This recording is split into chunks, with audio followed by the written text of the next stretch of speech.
On a school trip, my best friend asked, if you had to choose between your mom and girlfriend to live, who would you pick? I responded, bros before hoes, but moms before all, and everyone cracked up. Jason didn't smile, though. His face drained of color like I'd just confessed to murder. He grabbed all his stuff and moved 3 rows up the school bus without a word. Jason, what's wrong? I was just kidding. I called after him, but he wouldn't turn around. That's when I heard it. Stacy, my girlfriend's best friend, was crying her eyes out in the back row. When I turned to look, her friend whispered urgently in her ear, and she glanced at me before crying harder. Okay, that was definitely weird. I started to wonder whether my joke was really that offensive. That's when my phone buzzed. 3 missed calls from Dad, but there was no signal. And at the red light, I caught the bus driver wiping his eyes in the rearview mirror. In my 3 years of knowing him, the most emotion he'd shown was mild annoyance when kids left trash on the seats. A cold feeling crept into my stomach. I got up to go talk to Jason, but Mrs. Fitzharris blocked the aisle. Sit down. We're moving. I just need to… sit down. I'd never heard her voice like that. I sat, but the second we got to the destination, I cornered Jason. Dude, what is going on? He backed away. Nothing. I need space. Bruh, I was just kidding. I don't know if I'd pick my mom or my girlfriend. Why did you have to tell everyone what I said? Sid appeared out of nowhere and pulled me aside. Our team captain, who'd never said more than, pass the ball to me, grabbed my shoulders. Bro, if you need to talk about anything, I'm here. About what? I was almost shouting now. He just squeezed my shoulder and walked away. That cold feeling in my stomach was spreading. During the water break, Ryan shuffled over. This kid didn't even know my name. Yo, the blonde Kaylee from volleyball thinks you're cute. She's single now, too. The words hit like a punch. Dude, what the hell? I flashed him my lock screen. I have a girlfriend. His face went white. Just trying to help you move forward, man. Move forward from what? He practically ran away. I tried calling my girlfriend Isabella on the public landline right then. Straight to voicemail. I must have called 15 times. I was losing my mind. Everyone felt so bad for me that no one even forced me back on the field to play. As soon as lunch hit, I grabbed Jason more aggressively this time. Tell me what's happening. N-O-W. I can't. He was typing frantically in his notes app. You can't? Or you won't. His girlfriend Ava read over his shoulder, then slapped him hard. How could you not tell him? You coward! She stormed off. Jason, did something happen to Isabella? He wouldn't look at me, just kept typing. That's when Stacy walked by. She saw me, and her face twisted with rage. You never deserved a girl like Isabella. I always told her she deserved better. Her friend clamped a hand over her mouth and dragged her away. My head was spinning. I stumbled to the vending machines where the coaches were arguing. He has a right to know now, Mrs. Griffin hissed. There's no point. The decision has already been made. Mrs. Fitzharris shot back. Somebody tell me what's happening, I shouted. They scattered like roaches. It wasn't until the bus ride back that Jason spoke to me again. By that point, I was so sick of everyone's BS that I just wanted to show him the Minecraft base I'd been working on. We were 10 minutes away from the school when I turned my phone off. Jason, my voice was deadly calm. What's going on? He started crying. I can't tell you right now, but don't worry. No one's dead or anything. Everyone's okay. I believed him and went back to playing Minecraft. As soon as I was off the bus, my dad practically shoved me into his car. Dad, what happened? He didn't respond, just started going 40 miles faster. When we got to the hospital, the lobby was full of Isabella's family dressed in black. As soon as I locked eyes with her mom, she rushed at me screaming, You chose her! You chose her over my baby! Her husband had to hold her back as she kept screaming, She loved you! She trusted you! I tried to stop my dad from walking. What the hell happened to Isabella? But he yanked my arm and pulled me toward the ICU. Come on, just come with me. My heart dropped as I was faced with my mom in room 491, unconscious and hooked to machines. Alive, but barely. There was an accident the morning before your trip. A drunk driver hit them head on. Them? Isabella was in the car with your mom, and you made your decision. I grabbed the bed rail to keep from falling. Isabella's gone, son. All thanks to you. My legs gave out, and I had to grab the bed rail harder just to stay standing. The machines around Mom kept beeping, and it felt like they were screaming at me. Dad's words kept bouncing around in my head, but nothing made sense. How could I was chosen anything when I wasn't even there when it happened? Dad reached for my shoulder, but I jerked away so hard I almost fell. What do you mean I made a decision? My voice cracked, and I could barely get the words out. He just stood there with his face all hard like stone, but his hands were shaking bad. You made your choice with that joke on the bus. His voice was flat and dead. Everyone heard you say moms before all. The room started spinning and I had to grab the chair to keep from falling over. A nurse in blue scrubs came in and looked between us with worried eyes. Her name tag said Melissa Curry, and she had that soft voice nurses use when something's really wrong. Visiting hours are ending in 10 minutes. She looked at Dad, and then at me. There's a family counseling service on the 3rd floor if you need someone to talk to. Dad just waved her away without even looking at her. My ears were roaring, so loud I could barely hear anything else.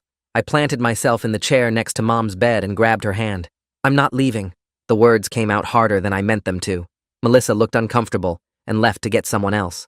A few minutes later, this big security guard showed up with kind eyes and a name tag that said Tyler Hudson. I know this is hard, son. He put his hand on my shoulder real gentle.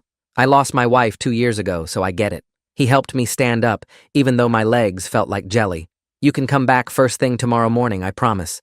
He walked me to the door, and I wanted to tell him that I killed my girlfriend with a stupid joke, but the words wouldn't come out. Dad grabbed my arm and pulled me toward the elevator without saying anything. The ride home felt like it took forever, and Dad kept trying to talk. The doctors had to make quick decisions. His knuckles were white on the steering wheel. They could only save one of them. I pressed my face against the cold window and watched the streetlights blur past. My brain kept replaying every second on that bus. Jason knew Isabella was dying while I was showing him my stupid Minecraft builds. My phone buzzed in my pocket, and when I looked, there were 57 unread messages. The second we got home, I ran straight to my room and locked the door. My hands shook as I opened the messages, and most of them were people saying they were sorry for my loss. But then I saw one from a number I didn't know that just said, murderer, and my stomach dropped. Another one from some girl in Isabella's friend group asked how I could choose like that. My fingers were shaking, so bad I could barely hit the delete button. I threw my phone across the room and it hit the wall with a crack. I laid on my bed staring at the ceiling, and that moment on the bus kept playing over and over. Bros before hoes, but moms before all kept echoing in my head until I wanted to scream. Around 3 in the morning, I heard Dad on the phone downstairs, and his voice kept breaking. We need to arrange the service for Isabella. There was a long pause. No, my wife is still in critical condition. He started crying, and I'd never heard him sound like that before. I didn't sleep at all, and when the sun came up, I snuck out before Dad woke up. The bus to the hospital smelled like old coffee and sadness. Tyler was at the entrance checking badges, and his face lit up when he saw me. You're here early. He walked me up to the ICU and talked about how nice the weather was getting. He didn't mention anything about yesterday, which made me like him even more. Melissa was back on shift, and she pulled me aside before I went into Mom's room. Your mother's condition is stable but still critical. She touched my arm real soft. No signs of waking up yet, but that's not unusual with this kind of trauma. She walked me to Mom's bedside and adjusted one of the machines. You should talk to her. She smiled at me. Sometimes comatose patients can hear their loved ones and it helps. I sat down and tried to say something, but all that came out was, I'm sorry, over and over, until my throat hurt. I was still sitting there when someone pulled me into a huge hug from behind. It was Uncle Corey, and he smelled like airplane and coffee. Your dad called me and told me everything. He held me at arm's length and looked at my face. I drove straight to the airport and got on the first flight. His eyes were red and puffy. Do you think I killed Isabella? The words just fell out of my mouth. His face went completely white and he grabbed my shoulders hard. Absolutely not. He shook me a little bit. Don't you ever think that? Uncle Corey kept holding my shoulders and looking at me real serious, but I couldn't stand being in that hospital room anymore, so I pulled away and walked toward the door. He followed me down the hallway past all the beeping machines and nurses rushing around with clipboards. We sat in the waiting room for a while, and he kept trying to talk, but I just stared at the floor, counting the tiles over and over. The next morning, Corey showed up at our house super early and told Dad I needed to go to the school, that sitting around thinking about everything would make it worse. Dad didn't even argue, just nodded and went back to staring at his coffee cup. Corey drove me in his rental car and kept glancing at me every few seconds like I might jump out at a red light or something. When we pulled up to the school, I sat there for a minute watching all the kids walking in like nothing had happened, like the world hadn't completely changed. Corey reached over and squeezed my shoulder before I got out. The second I walked through those double doors, everything went quiet. Every single conversation stopped, and hundreds of eyes turned to stare at me. Some kids looked sad, others looked scared, and a few had this weird, angry look that made my stomach hurt. I kept my head down and walked straight to my locker, fumbling with the combination 3 times before it finally opened.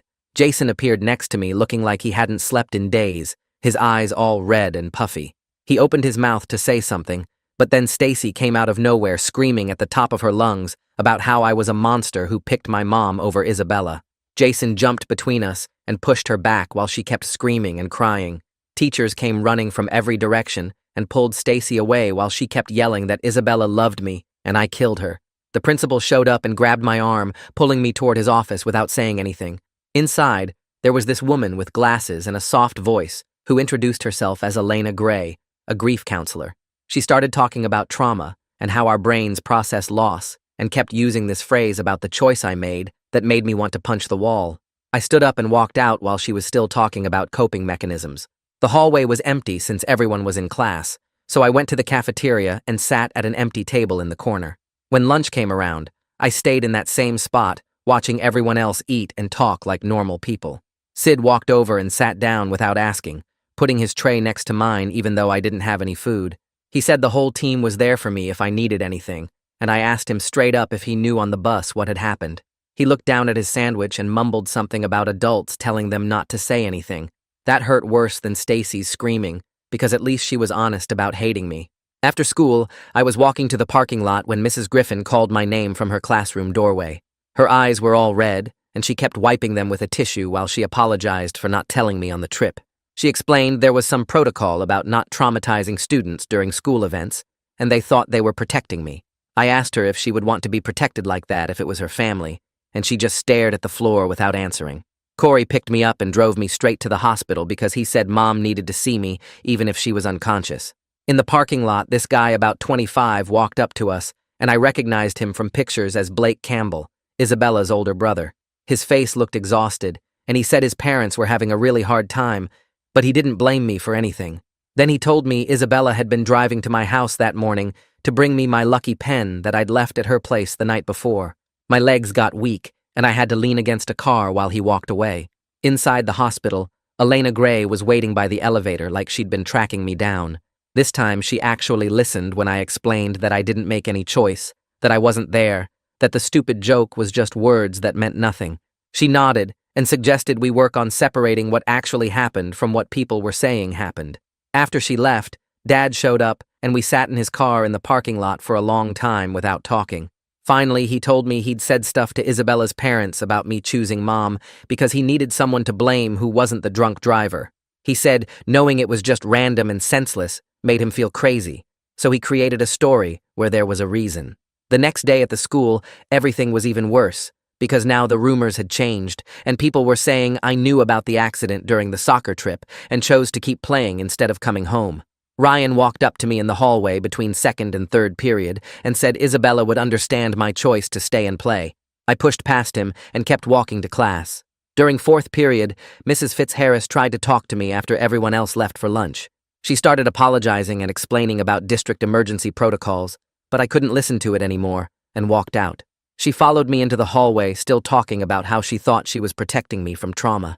I turned around and told her she was protecting herself from having to deal with my reaction, not protecting me from anything.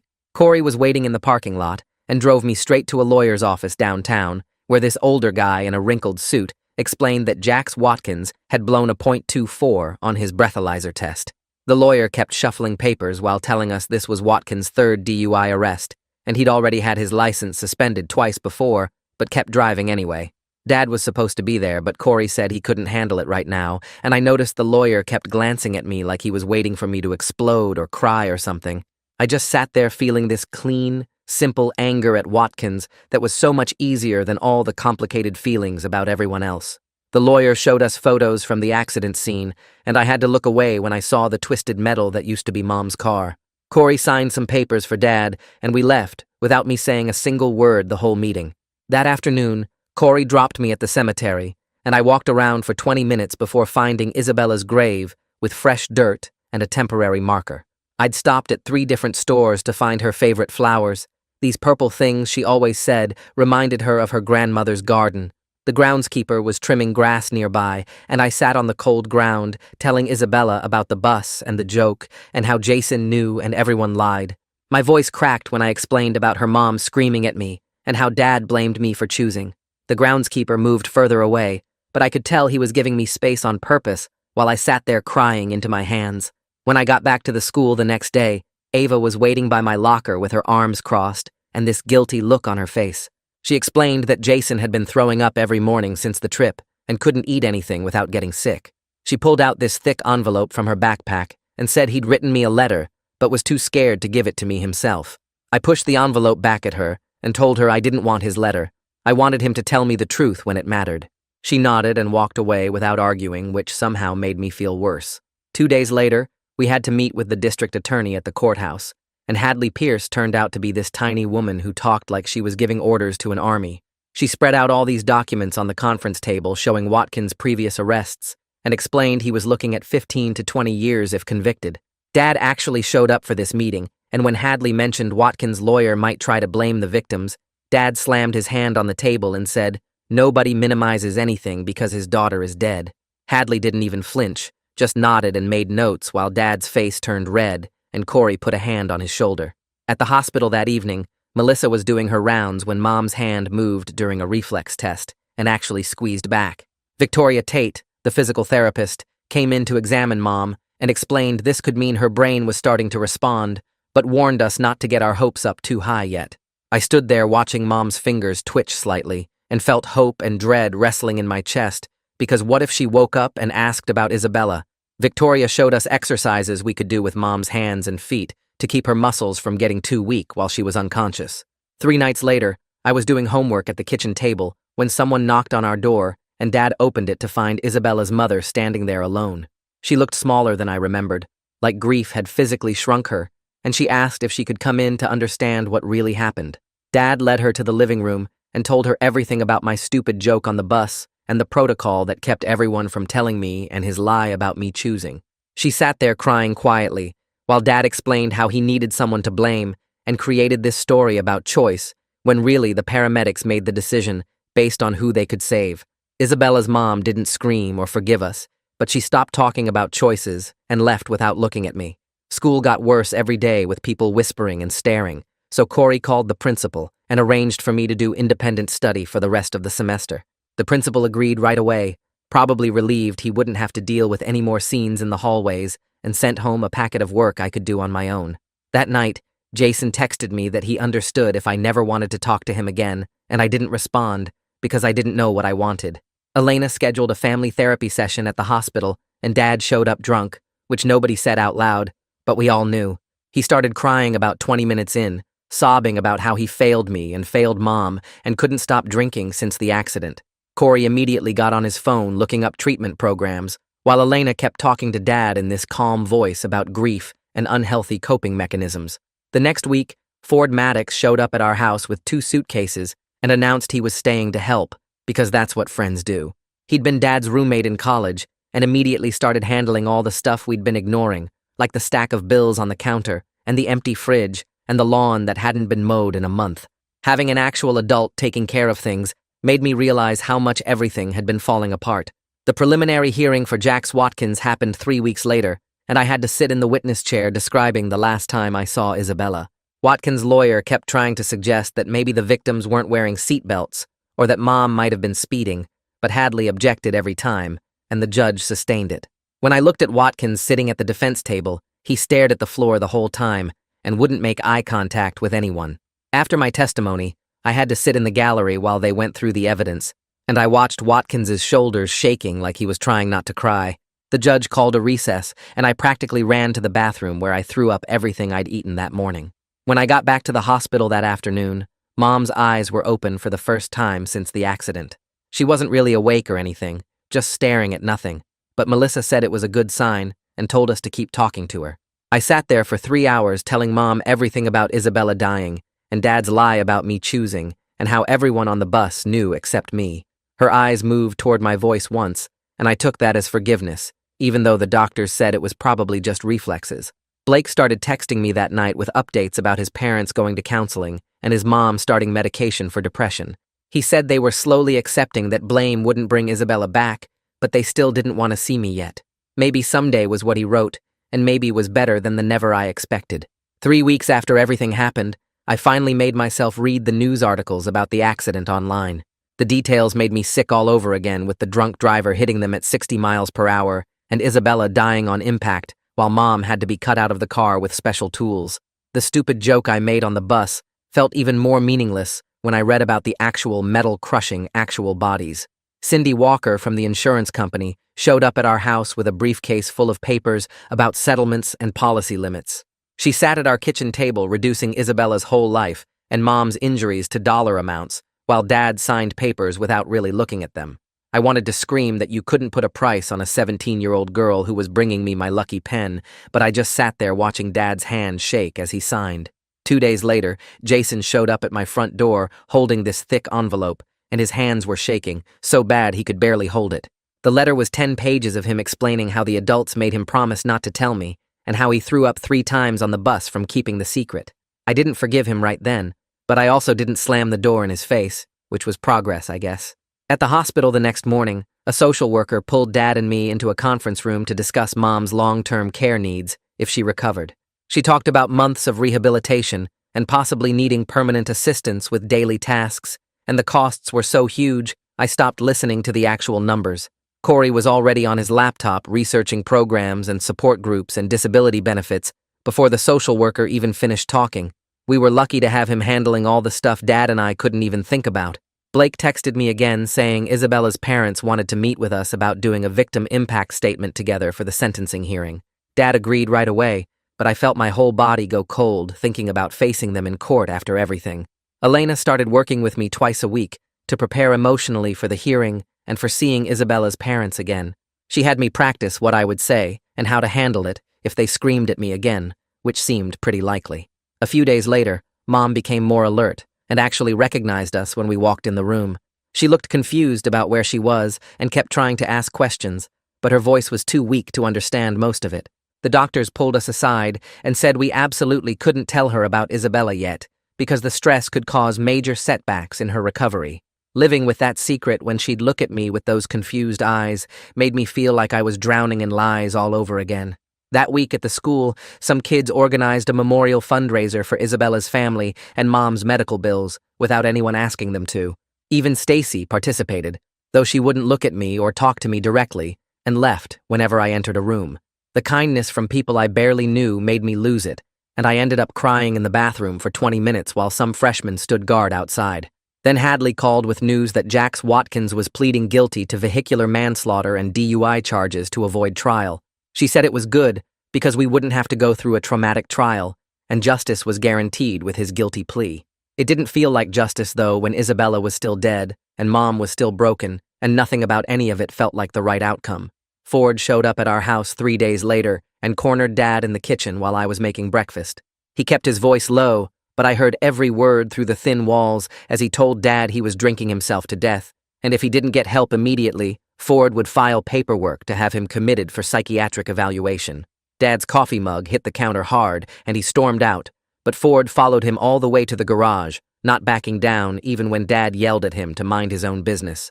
That afternoon, Dad drove himself to his first AA meeting at the community center downtown and came back 2 hours later looking smaller somehow.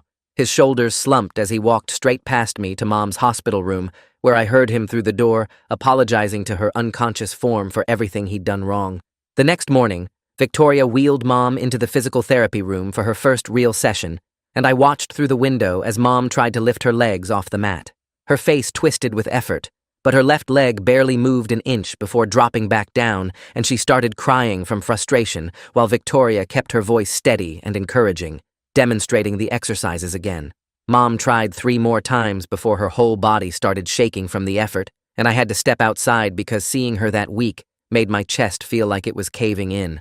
2 weeks passed with Dad going to meetings every night and Mom struggling through therapy sessions before Hadley called to say the sentencing hearing was scheduled for the following Monday.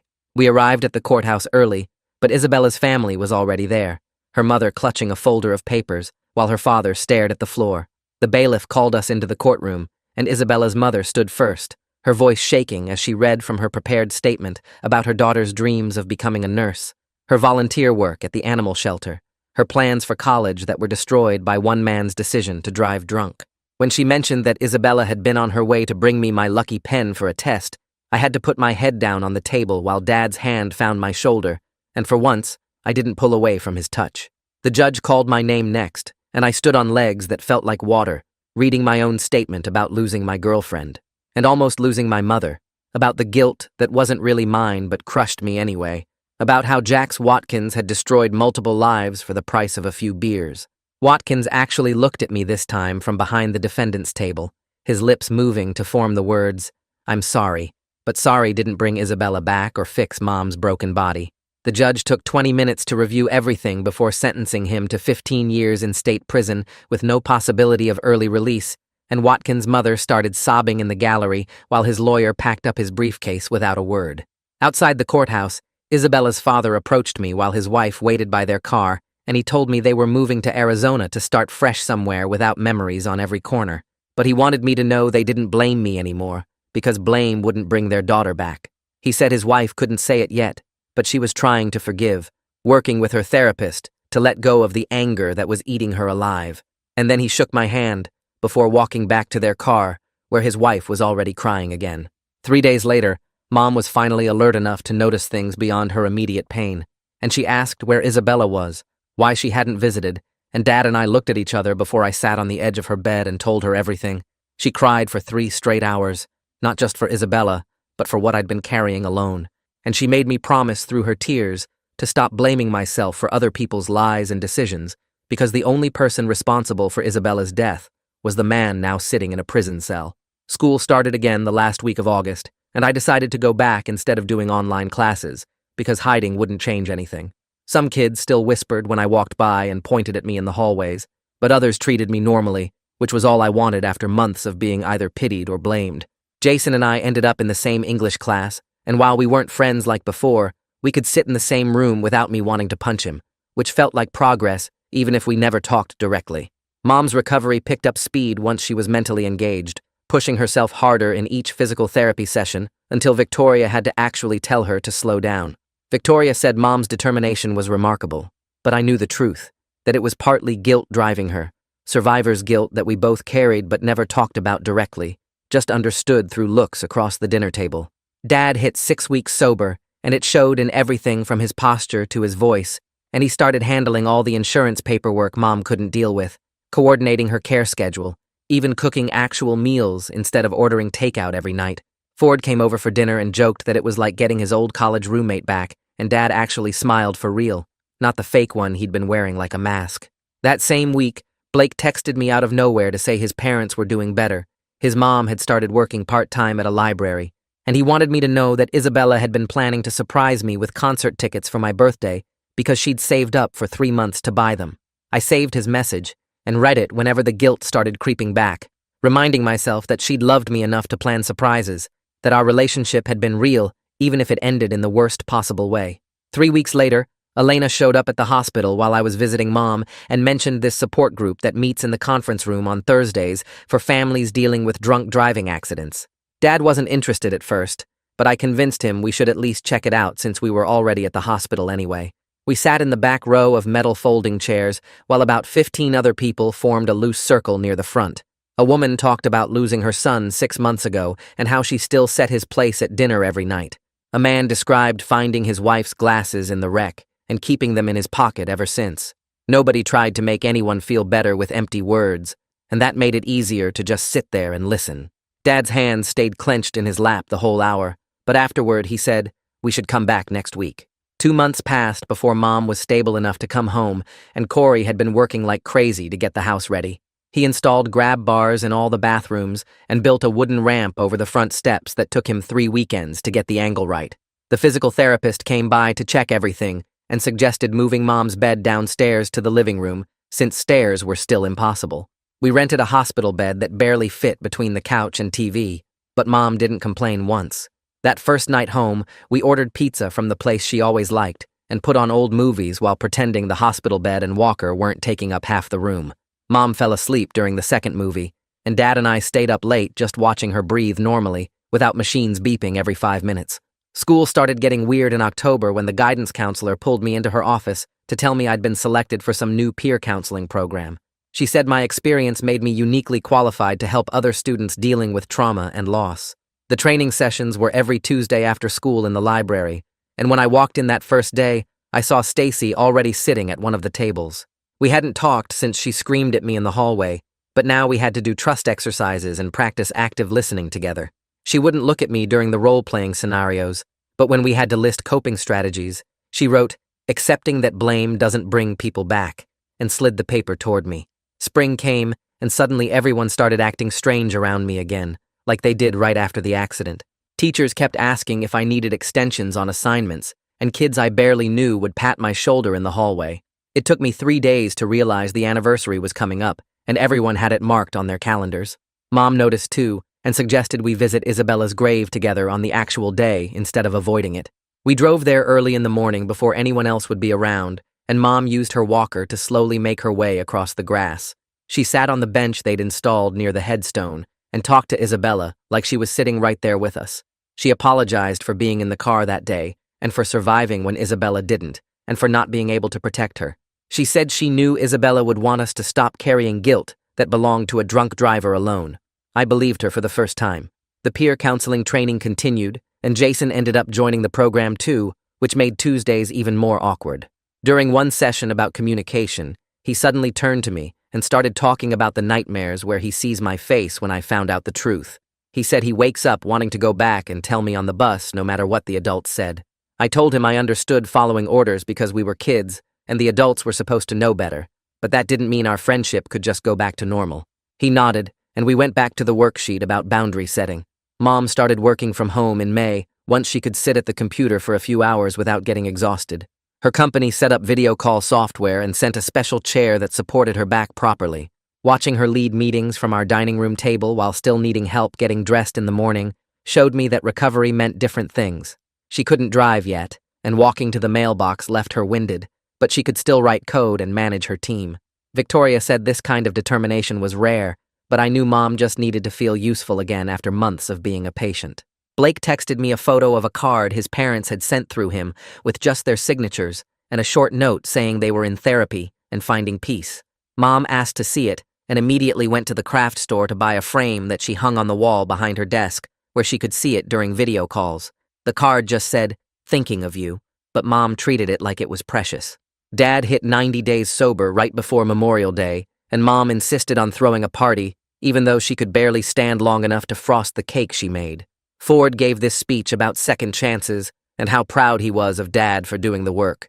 Even Jason showed up with his mom and brought a photo album he'd made of pictures from before everything went wrong. There were shots of our middle school science fair project, and that time we all went camping and nobody could figure out how to set up the tent.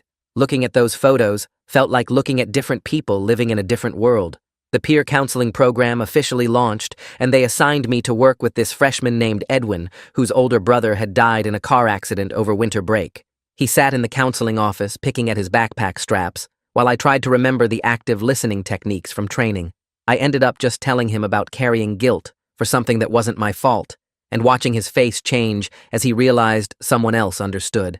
We met every week, and slowly he started talking about his brother without crying, and even laughed once when sharing a funny memory.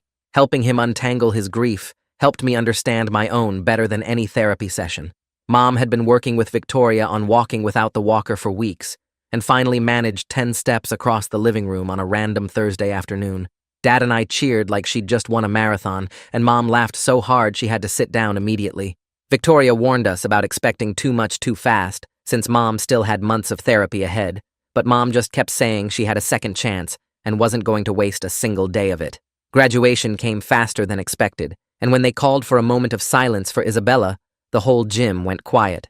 The principal asked me to come up and say something, so I walked to the podium with my legs feeling like jelly. I talked about how tragedy doesn't care about our plans, how we all want someone to blame because it's easier than accepting that sometimes terrible things just happen, and how healing doesn't happen in straight lines, but in messy zigzags. Stacy was sitting in the third row, and I saw her nodding along, and afterward, when everyone was taking pictures, she came up and said, Isabella would be proud of how I handled everything.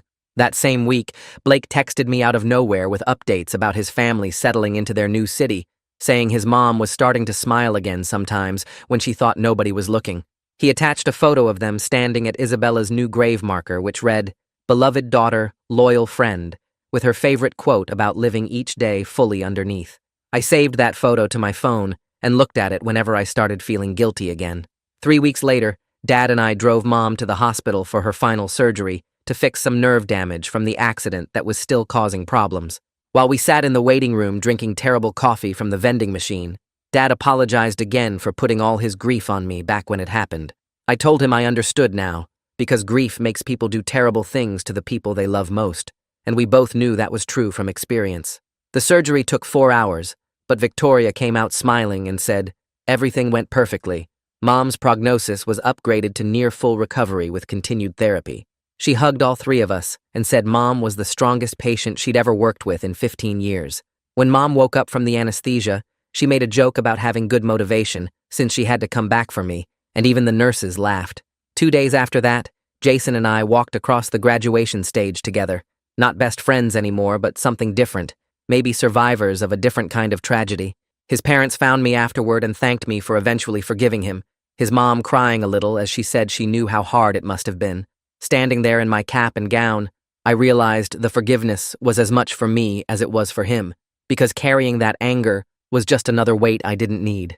Summer passed in a blur of Mom's therapy sessions and Dad's AA meetings, and before we knew it, the 1-year anniversary was approaching. Our family went to the memorial service the town held for drunk driving victims at the courthouse square, where they read Isabella's name, along with 11 others who died that year. I didn't cry this time, but felt grateful instead that she was in my life at all, even if it ended way too soon. Mom's physical therapy graduation happened 2 weeks later, and she walked across the makeshift stage in the therapy center with no walker or cane, just her own strength carrying her forward. Dad cried openly watching her, and I wasn't embarrassed because we'd earned these tears through everything we'd survived. The other patients cheered, and Mom waved like she'd just won an Oscar, making everyone laugh through their own tears. By the time fall came, life had settled into something like normal with Mom back at work full-time, with some accommodations like a special desk chair and flexible hours, Dad still sober and actually present for family dinners, and me starting college at the local campus so I could stay close to home.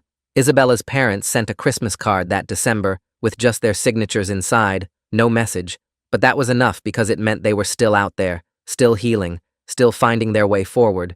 We were all still here, still working through it, still moving forward one day at a time, and maybe that was the best any of us could hope for after everything that happened.